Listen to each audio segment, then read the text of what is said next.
This is the Ryder and Lisa podcast. Some celebrities just tend to do it right. Keanu Reeves comes to mind. Always. I even do the hover hand now. Good for you. When, you're, embracing a listener that wants a picture, for example. You just hover the hand. You don't I don't touch know if them. they want me touching their shoulder. Some people have different boundaries. Better to be safe than sorry. I just hover. Yeah, just hover the hand. And Keanu taught me that.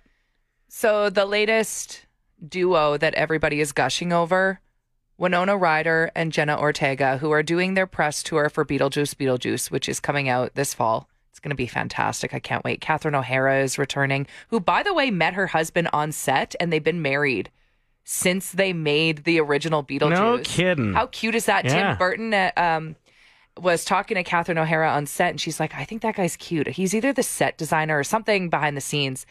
And Tim was like, let me work my magic. And he set them up, and they've been together. That's cute. Anyway, Winona Ryder, every time she's interviewed about Jenna Ortega, she said, I trust her. Like, the kind of trust I have with her, it's a once-in-a-lifetime rare feeling. Like, they have this alliance together, and there's another interview where Catherine O'Hara is sitting in between them, and you can tell she's just so third wheel. Okay. Because it's Winona being like, I just love this Jenna. She makes me feel safe. And she's opened up to Jenna about the previous, creepiness of Hollywood. And Jenna's just been very comforting for her. But also, as a younger actress, is teaching her boundaries. There's a video that's gone viral just this week of them posing for paparazzi. And Winona Ryder's wearing these big black sunglasses. And you can tell she just doesn't want to take them off.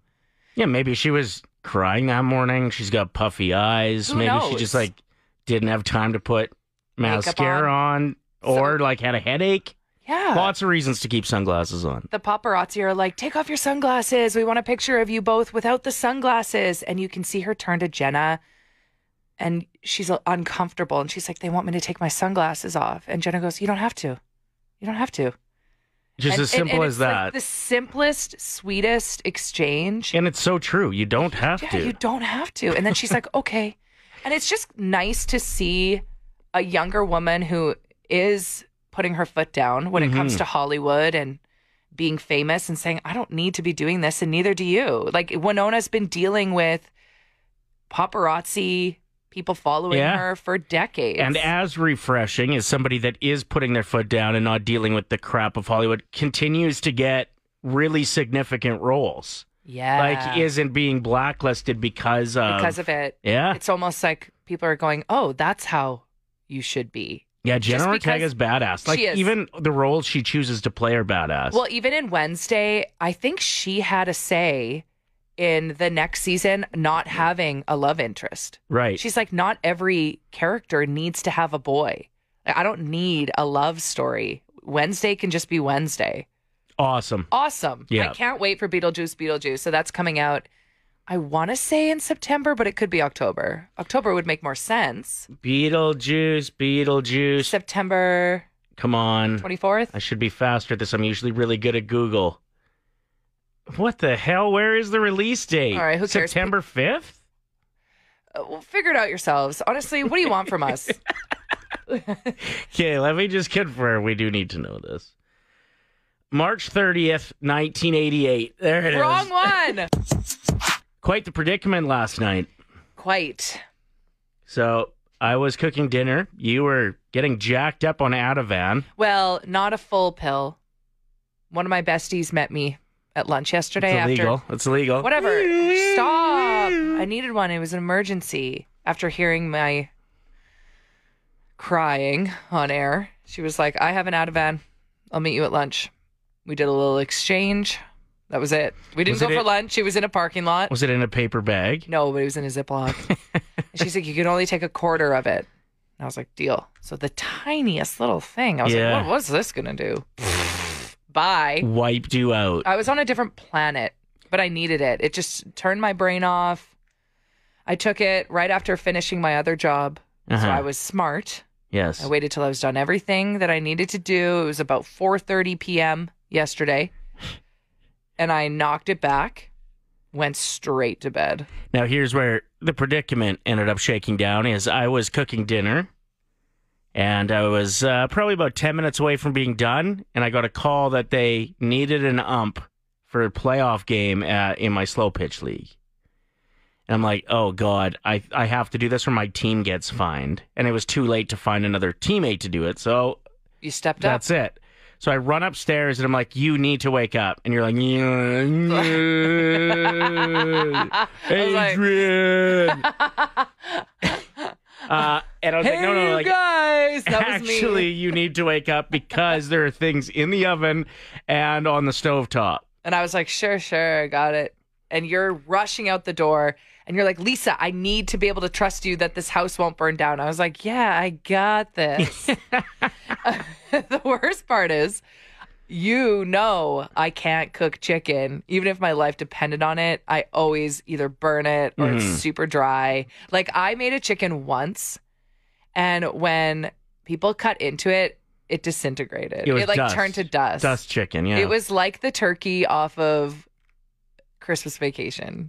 That's what it was. So you managed to get it done, though, but trying to figure out how to finish the chicken and get it to the right temp while you were jacked up on Ativan. A little bit tricky? So tricky. Yeah. I had the meat thermometer in it, but it wasn't moving higher than 140.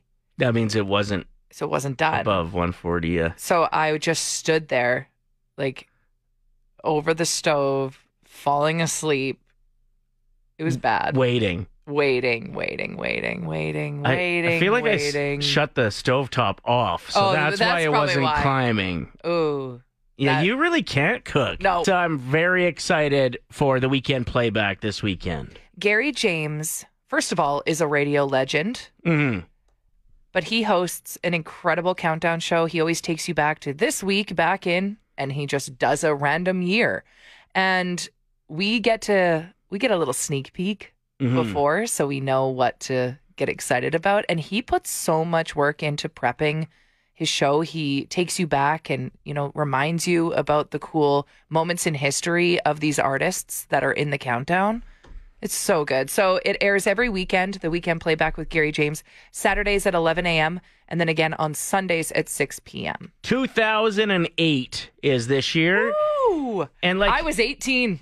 that was a terrific year for music. Lady Gaga busted on the scene. Yep, finally. We had Katy Perry, like, absolutely crushing it. Taylor Swift was a pretty new name Yeah. at that point. Well, not new name, but more in the pop scene. Yeah. Yeah.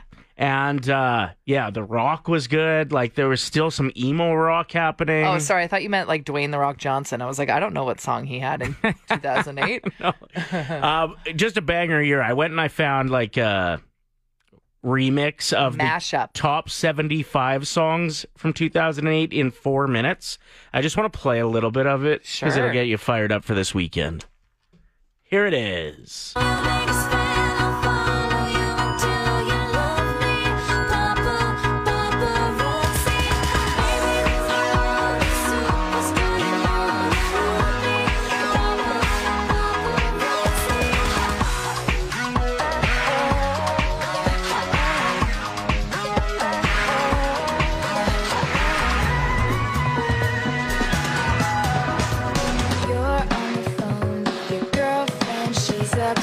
She's going off about something that you said. Then you're cold, you're yes, then you're no, you're in, then you're out, you're up, then you're down. So there's just a little tease of what you can expect this weekend with Gary James. Once again, Saturdays at 11, Sundays at 6. The weekend playback. Don't miss it this weekend. Time to take Lisa back to school. It's Play 107. I have another round of questions, grade by grade, that you have to answer correctly in order to advance to the next grade. You almost made it to junior high yesterday. Yeah. Yesterday was a little bit rough. Hoping I can do better today. I have been studying. The first ones are easy, so let's just get right to them, okay? Sure. Kindergarten question. If you freeze water, what do you get? Ice.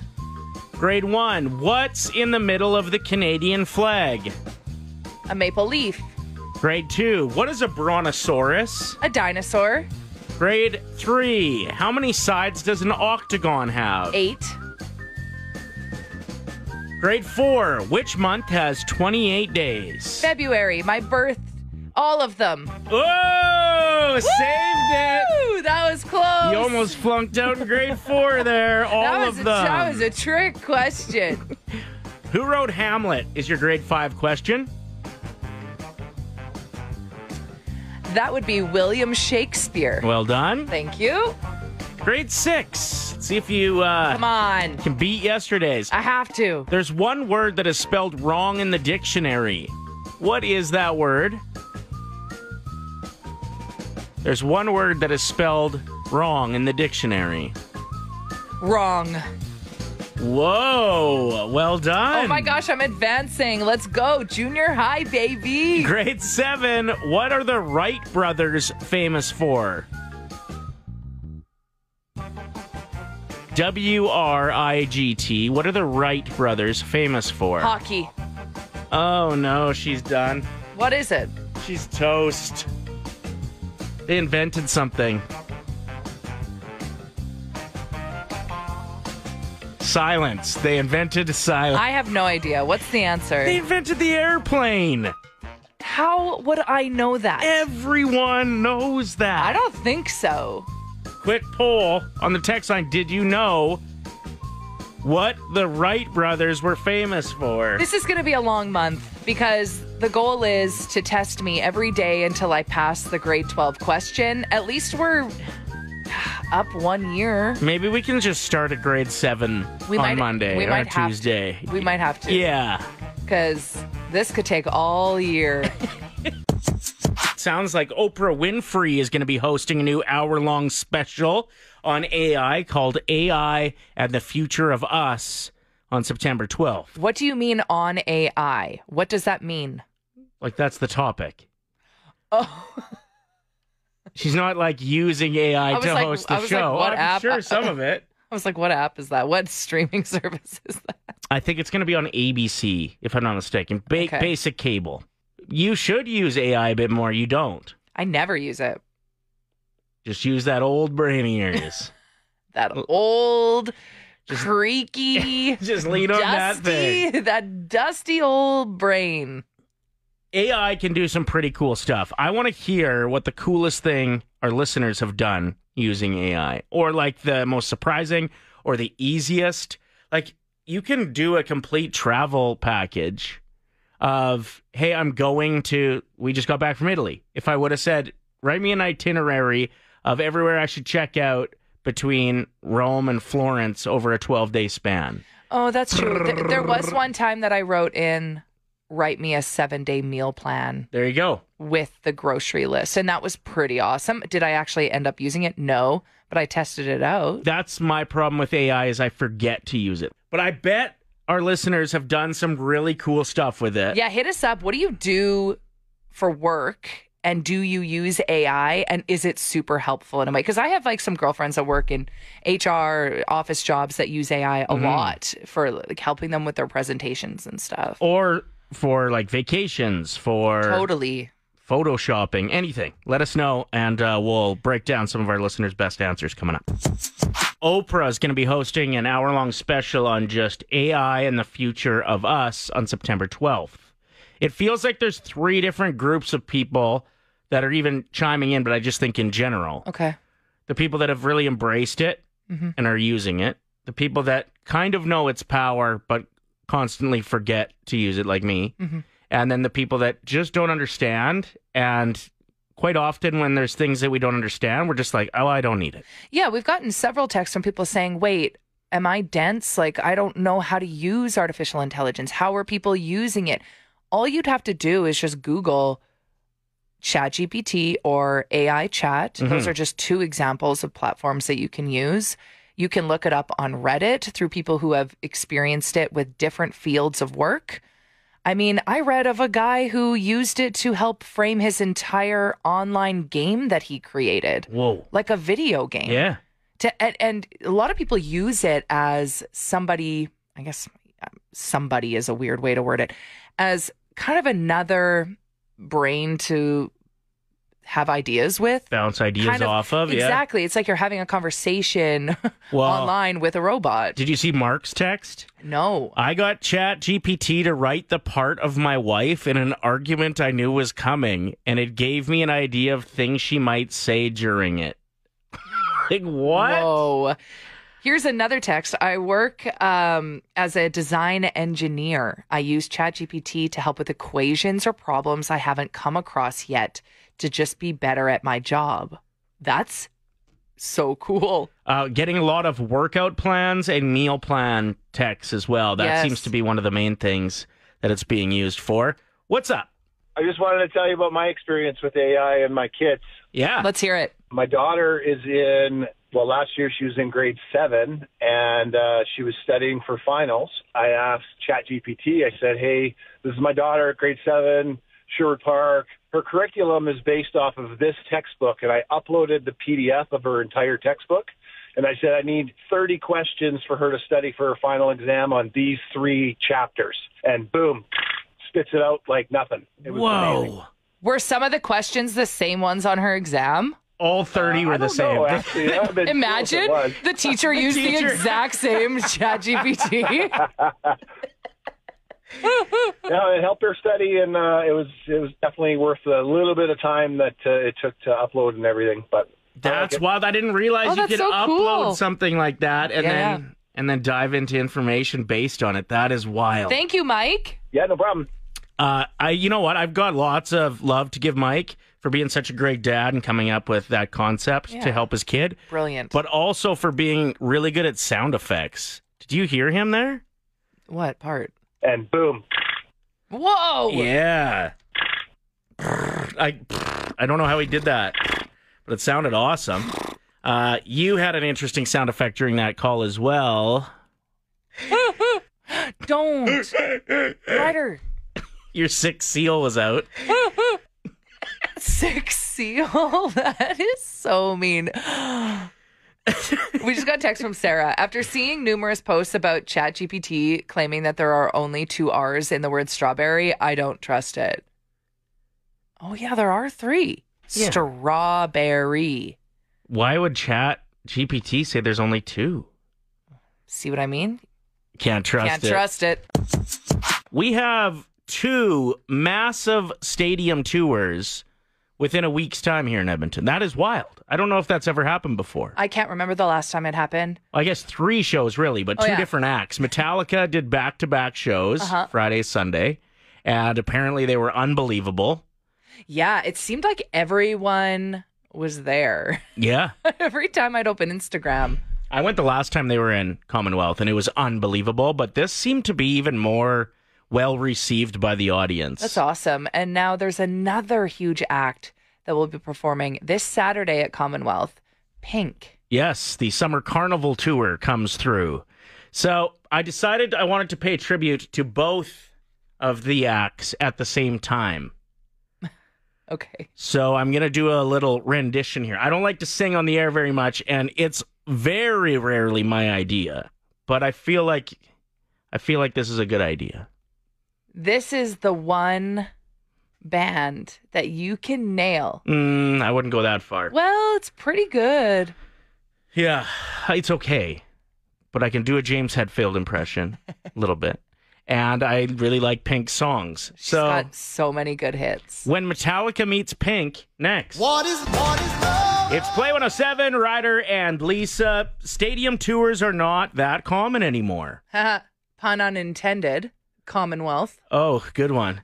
So Metallica was here for 2 nights? Yes. And they Friday always- and Sunday. Do they always do that? No. And I thought what was really cool was both shows were completely different with different openers, and they didn't play the same song twice. Cool. So a lot of people got tickets for both the Yeah, shows. That is exactly. quite the weekend. No doubt. Sounds fun. So that was at Commonwealth just last weekend. Yeah. And now this weekend, Pink will be there for her carnival tour. And she'll be flying around in the air. It's going to be a wild show. The weather's going to be perfect. It's like Cirque du Soleil meets a concert. Yeah. And she's got so many hits. Yeah.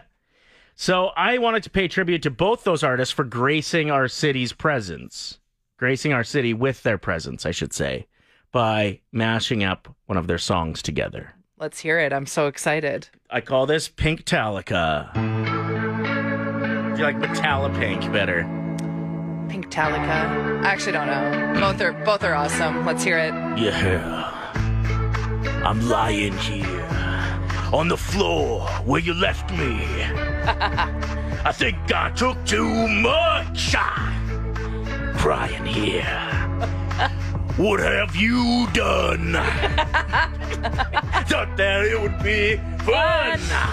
I can stay on your life support. There's a shortage in the switch. I can't stay on your morphine because it's making me itch. I said I tried to call the nurse again, but she's being a little bitch. I think I get out of here where I can run just as fast as I can to the middle of nowhere. To the middle of my frustrations, and I swear. Oh my God, I'm so excited for that concert. I kind of want Metallica to be there, to be doing a duet with Pink. Just some awful news from last night is when the incident shook down where Johnny Gaudreau and his brother Matthew were killed while cycling. Johnny Hockey. And confirmed this morning, and it was in fact a driver who was driving under the influence who has been charged already. The pictures are being released of him now. It's just an ugly, ugly story all around, and all because some guy couldn't open his app and order an Uber instead of putting other people's lives in jeopardy. And I just think the main thing from this story that we can take from it is it's not worth it. Don't drink and drive. Don't drive under the influence. I know a lot of people drive under the influence of marijuana too, and I know that, marijuana in the 70s, you could smoke a joint to yourself and, not be that messed up. Whereas now, like some of those pens and stuff that guys with the THC content, like it really can mess you up. So if that's what you're partaking in, driving should not be the next thing you do as well. I don't know if this guy was just drunk or if he was on something else, but. So Johnny, obviously known most for being an incredible hockey player. Like even I'm reading tweets from people who went to school with him. And even back then, and keep in mind, he was still young when he passed. He was only 31. Mm-hmm. Even then, they knew that he was going to be someone in the NHL. Well, you don't get the nickname Johnny Hockey. Exactly. The nickname. There's a chance you're going to make it. But he wasn't just a hockey player, a husband, a father, Yeah, two a kids. brother, an uncle, a friend.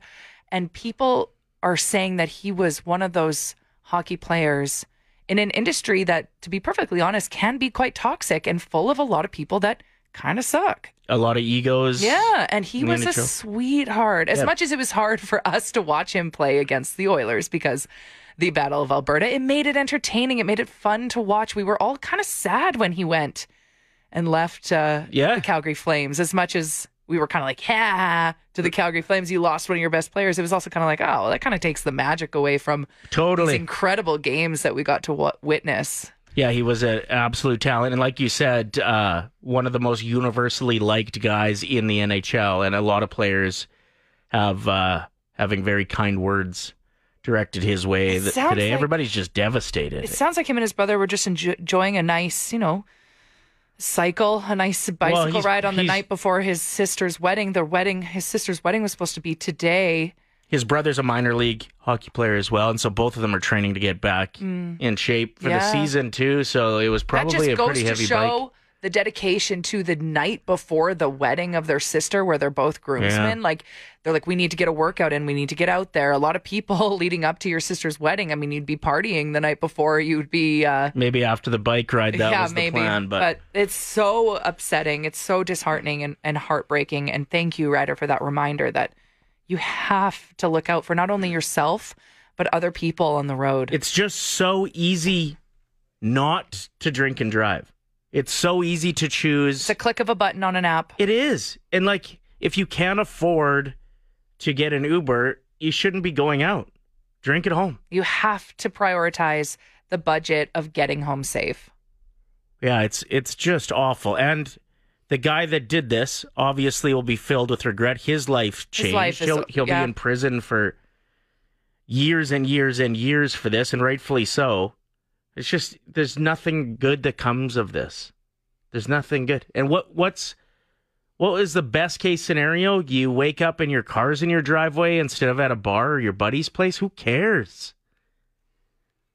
Yeah. I mean, you see reckless drivers all the time and you wonder why. And it's not just people under the influence. It's like, what is the goal here? Why do you have to be driving like you own the road and cutting people off and speeding? And it's... I don't know if it's been confirmed yet, but apparently there were 3 cars on the road. Okay. And the guy from the back was...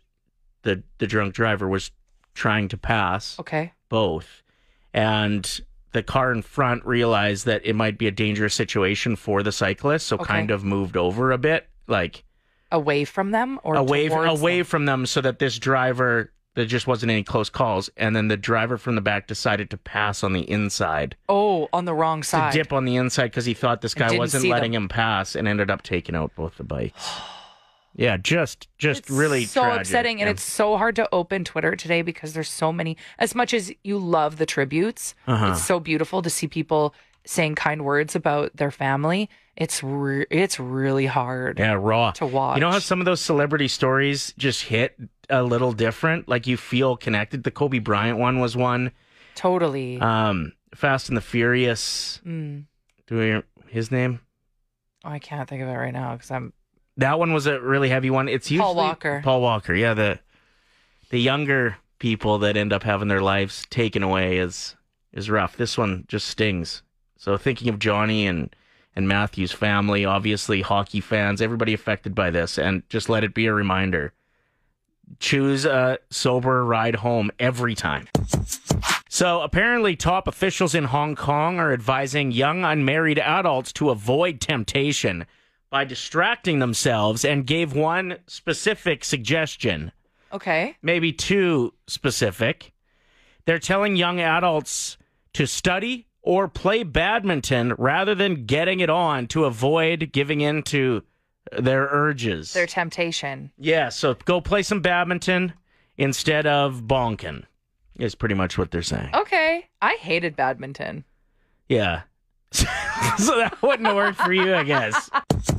Apparently, Gen Z doesn't want love scenes in movies anymore. Yeah. Like, you know what I'm talking about, like love. Ryder, we know. We don't need sound effects. No, I was just saying, like, not like loving scenes. No, they don't want bedroom scenes anymore. They're saying it has nothing to do with the plot. It doesn't add anything to it. It just makes them uncomfortable.